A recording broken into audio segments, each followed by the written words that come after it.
నమస్తే.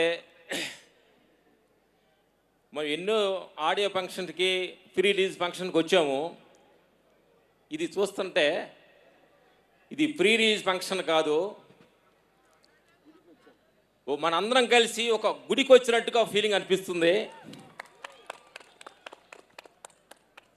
ఇలాంటి అద్భుతమైన, ఎందుకంటే ఈ కాలంలో మనుషులు భక్తికి దూరం అవుతున్నారు, ఎన్నెన్నో అక్రమాలు జరుగుతున్నాయి. కాబట్టి అప్పుడప్పుడు ఇలాంటి సినిమాలు వచ్చి మనుషుల్ని భక్తి మార్గం నడిపించే అద్భుతమైన ఒక గొప్ప సినిమా తీసుకొస్తున్న బోయపాటి గారికి, అలాంటి అద్భుతమైన శివుడే బాబులోకి వచ్చి కనిపిస్తే ఎలా ఉంటుంది, అలాంటి సిచ్యువేషన్సే మాకు ఆ ఫైట్ చేసేటప్పుడు ఇందుముని బాయ్ బాబు ఎన్నో సినిమా మేము చేసాం. కానీ ఈ సినిమాలో మేము చేయటానికి ఏంటంటే బాబుగా కనిపించలేదు, బాబు వెనక ఇంకొక శక్తి వచ్చింది, ఆ శివశక్తి వచ్చింది అనే ఫీల్ తోటి ఈ సినిమాలో కంపోజ్ చేయడం జరిగిందనమాట. అద్భుతమైన ఒక్కొక్క ఫైట్ చూస్తే మేము చెప్పటం కాదు, మీకు టీజర్లో చూశారు.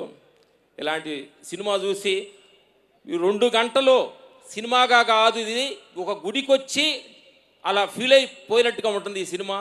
అంత అద్భుతంగా ఈ తీర్చిదిద్దడం జరుగుతుంది. ఇలాంటి అద్భుతమైన సినిమాలో బోయపాటి గారు, ప్రొడ్యూసర్స్ గారు, హీరో గారు మాకు ఇలాంటి అవకాశం ఇచ్చినందుకు ధన్యవాదాలు చెబుతూ, బాబుని మా టెక్నీషియన్స్, మా రైట్ హ్యాండ్ లాగా ఉండే మా బద్రన్న, మా సెంట్ టీం అందరికీ, మై సన్, మాతోటి వర్క్ చేసిన మా రాహుల్, మా టీం అందరికీ మనస్ఫూర్తిగా థ్యాంక్స్ చెబుతూ, all technicians, Shankar master, Prakash గారు, ఆల్ కెమెరామెన్స్ అందరూ టీం కలిసి వర్క్ చేసాం.